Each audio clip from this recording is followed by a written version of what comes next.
ଶିକ୍ଷାନୁଷ୍ଠାନ ହେଉଛି ମଣିଷ ତିଆରି କାରଖାନା। ଶିକ୍ଷକ ହେଉଛନ୍ତି ବିଶ୍ୱକର୍ମା।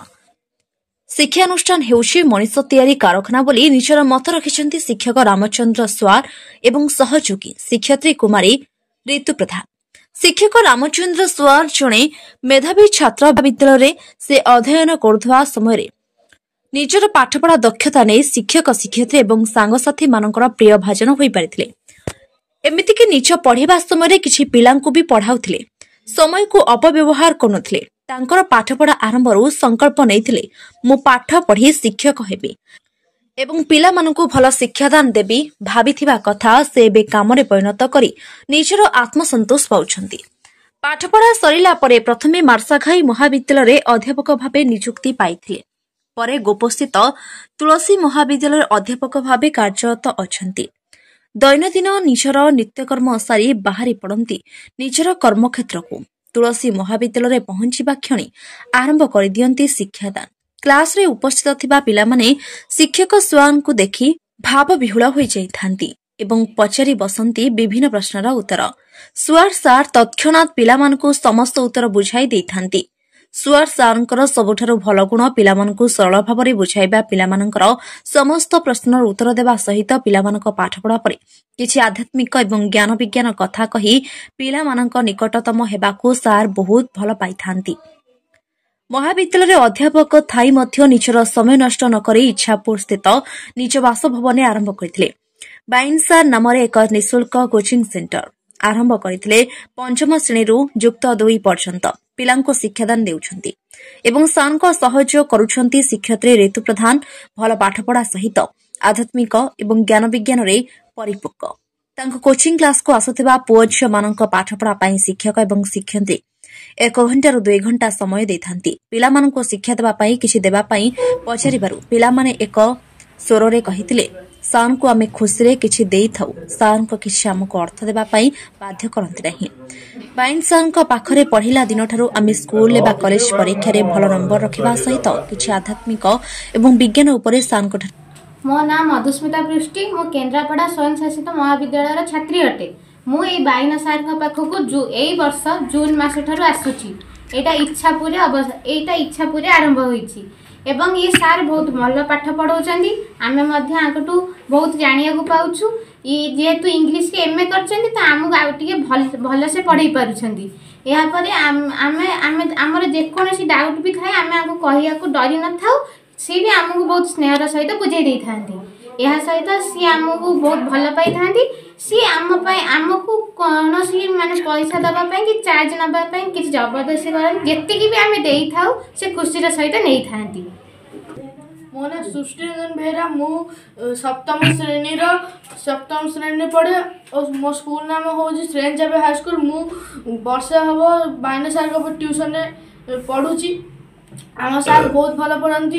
ମୁଁ ଯେଉଁଟା ଡାଉଟ୍ ପଚାରେ ସିଏ ମୋତେ ସରଳ ଭାଷାରେ ବୁଝାନ୍ତି। ସିଏ ସବୁ ପିଲାଙ୍କୁ ଛାତ୍ର ପୁଅ ଝିଅଙ୍କ ଭଳିଆ ଦେଖନ୍ତି। ଜମା କିଛି କଣ ସମସ୍ତେ ସ୍ନେହ ସହିତ ବୁଝାନ୍ତି। ମୁଁ ବହୁତ ଖୁସି ଅଛି ତାଙ୍କ ଟ୍ୟୁସନ ପଢ଼ିକି। ମୋ ନାଁ ମହେଶ୍ୱର। ମୁଁ ସେଣ୍ଟ ଜାଭିୟର ହାଇସ୍କୁଲରେ ପଢ଼ୁଛି। ମୁଁ 9th କ୍ଲାସରେ ପଢ଼ୁଛି। ମୁଁ ଇଚ୍ଛାପୁର ସ୍ଥିତ ବାଇନ ସାର୍ଙ୍କ ଟ୍ୟୁଟୋରିଆଲରେ ପଢ଼ୁଛି। ପାଠପଢ଼ାରେ ଭଲ ହେଉଛି। ସାର୍ ବହୁତ ଭଲ ପଢ଼ାଉଛନ୍ତି। ଆଉ ଆମେ ସାର୍ଙ୍କୁ ଯାହା ଡାଉଟ୍ ପଚାରୁ ସାର୍ ଭଲ ଭାବରେ କ୍ଲିୟର କରିଦିଅନ୍ତି। ମୋ ନାଁ ହେଉଛି ରାଜେଶ୍ୱରୀ ମହାପାତ୍ର। ମୁଁ ସେଣ୍ଟ ଜାଭିୟର ହାଇସ୍କୁଲରେ ପାଠ ପଢ଼େ। ଆଉ ମୁଁ ଏଇ ବାଇନ ସାର୍ଙ୍କ ଇଚ୍ଛାପୁରରେ ଅବସ୍ଥିତ ଥିବା ଟ୍ୟୁସନକୁ ଆସୁଛି। ବାଇନ ସାର୍ ବହୁତ ଭଲ ପାଠ ପଢ଼ାଉଛନ୍ତି। ଇଂଲିଶ ମଧ୍ୟ ଆମକୁ ବହୁତ ଭଲ ପଢ଼ାଉଛନ୍ତି। ଆମେ କିଛି ନ ବୁଝିପାରିଲେ ସେ ଆମର ଡାଉଟ୍ ବି କ୍ଲିୟର କରିଦିଅନ୍ତି। ଆମେ ପଢ଼ିବା ଦିନଠାରୁ ଆମର ସ୍କୁଲରେ ବି ଭଲ ନମ୍ବର ରହୁଛି। ମୋ ନାଁ ରିତୁ ପ୍ରଧାନ। ମୁଁ ବାଇନ ସାର୍ଙ୍କ ଟ୍ୟୁସନରେ ମ୍ୟାଥ୍ ଆଉ ସାଇନ୍ସ ପଢ଼ଉଛି।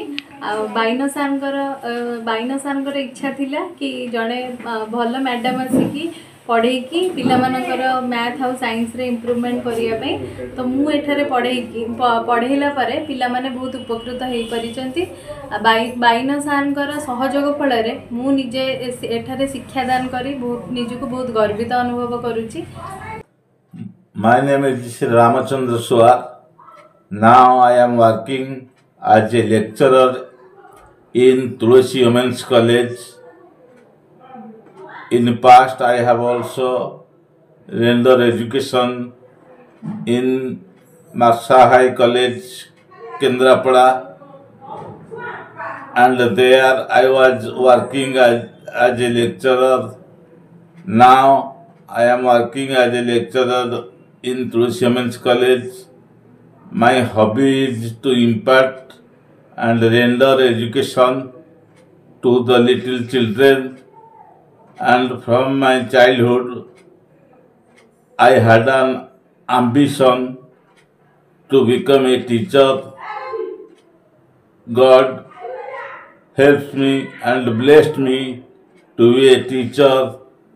And आउ गोटे कथा कहूँ जे छोट छुआ मानू पिला मानू से स्टैंडर्ड 1 हूँ कि +2 हूँ कि +3 हूँ से माने जीवन में हारीजे ना उभय कथार अच्छी if you educate a man you educate a man but if you educate a woman you educate the whole generation जदि तुम गोटे पुरुष पिला को शिक्षा दब ताहले से पुरुषटी की तुम शिक्षा दल किंतु जदि तुम झील छुआ की शिक्षा दल सारा वंश को शिक्षा दल कारण झी पाठ पढ़ी विवाह चाकरी करी शाशुघर शाशु शशुर मानकर कथा बुझे निजर पुओ झील मान को पाठ पढ़ाए एवं ये साधारण उदाहरण दूसरी प्रेसक्रिप्शन टी आसिले पढ़ा पाठ पढ़ी झीलटी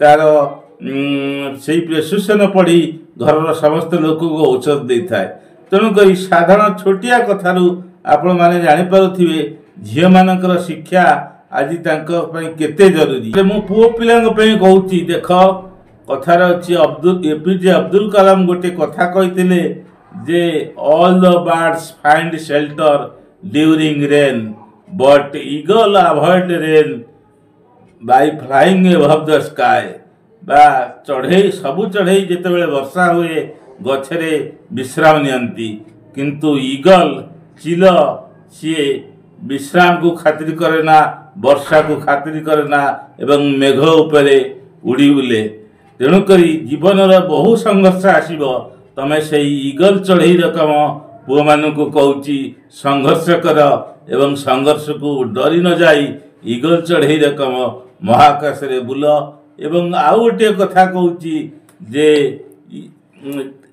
जे जदि तमें पानी जहाज देखिच एवं उड़ा जहाज देखिच जदि से दुईटी जहाज ऊपर न उड़ी बा पानी जहाज महासमुद्र न भासी कूଳରେ लाई रही थाए बा उड़ा जहाज उड़ी न थाए तार इज्जत किछि न थाए तेणुक उड़ीबार इज्जत अच्छी खाली पाठ पढ़िले हबनी जीवन सारा बहु क्षेत्र में आगे